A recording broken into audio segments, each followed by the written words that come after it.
Dylan at our local CycleGear store off of Beach Boulevard in Jacksonville, Florida. What do we got here today, Dylan? X15 Escalante.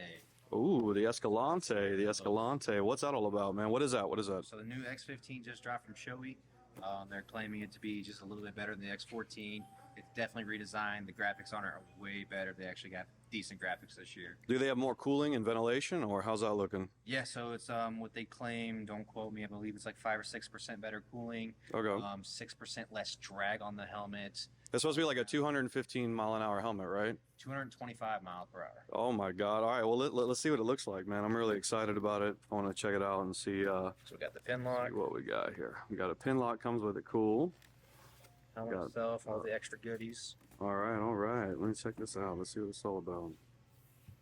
Let's see what she's all about. Oh wow. Ooh, that's pretty. That's pretty. And that also, you can get the transitional lenses with that too. Yep. So it's going to come with the CW RF2 lens. Okay. And you can get the transition lens just like with the RF 1400. Okay. Okay. Well, that's badass, man. Yeah. And this one has the dual safety feature in the front too, right? Yes. It's got both locking actions. So, locking there, and then it 100% make sure you cannot open this. Nice, nice, nice. Hell yeah, man. I appreciate it. That's a sick looking lid. Thank you.